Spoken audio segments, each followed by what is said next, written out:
भूषणपुर में बाहुड़ा रथयात्रा और संबर्धना कार्यक्रम। पवित्र बाहुड़ा यात्रा अवसर में खोर्धा जिला टांगी भूषणपुर अभयमुखी जगन्नाथ मंदिर महा आडम्बर जगतरनाथ जगन्नाथ बाहुड़ा यात्रा अनुष्ठित होईछि।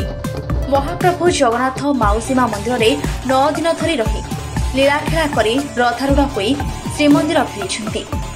पारिकुद राजा छेरा पहरा करबा परे महाप्रभुଙ୍କ समस्त नीतिकांति सरिबा परे रथटଣା होइतला। शह शह महिला भक्तଙ୍କ गहणरे रथटଣା होईछि। पवित्र बाहुड़ा यात्रा अवसर जिला प्रशासन पक्षरु पुलिस अग्निशम बाहिनी स्वास्थ्य विभाग कर्मचारी नियोजित रही समस्त कार्य सुचारूपे संपादन सह मंदिर परिचालना कमिटीर तत्वावधान में समस्त कार्य सुरखुरे होइतला।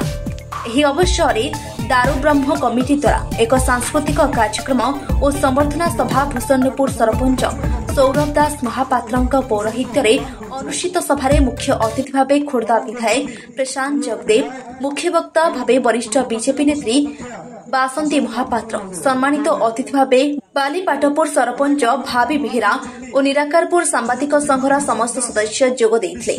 जगन्नाथ मंदिर उन्नतिमूलक कार्य, बाणमरा प्रतियोगिता, चिलिकार विकास सह रास्ताघाटर निर्माण पर प्रतिश्रुति देइथिले विधायक। निराकारपुर सांबादिक संघ सभापति दीपक प्रधान, सांबादिक विक्रम केशरी साहू, प्रकाश बलियार सिंह, विभूतिभूषण दास, ज्ञानरंजन दास, दासरथी श्रीचंदन, सुचित्र रंजन भुजबल, जितेन्द्र महापात्र और दारू ब्रह्म कमिटी रथ और बाहुड़ा यात्रा को सफल करथिबा प्रमुख सहयोगी सदस्यों को अतिथिगण मानपत्र उत्तरीय दे संबर्धित करथिले। मान्यवर जिला परिषद अध्यक्ष जोगिया संबोधित करूछनी मान्यवर विधायक महोदय। केबे किछि हेई पार नथिला, एबे रथ यात्रा आबारु हम बहुत खुशी अछि, बहुत आनंद अछि। माने प्रभु हम गां रे रथ यात्रा आबाटो हम लोक माने भी बहुत खुशी रे अछंदी, यातायात करछंदी। आउ कहबाकू गले प्रभु सब बेले जे बाहुड़ा विजय कले आउ नीलाद्री विजय करिवे, सबुठ खुशी आपण मानक आमे भी बहुत खुशी अछि। यात्रा प्राय 10 वर्ष पूर्ण कला।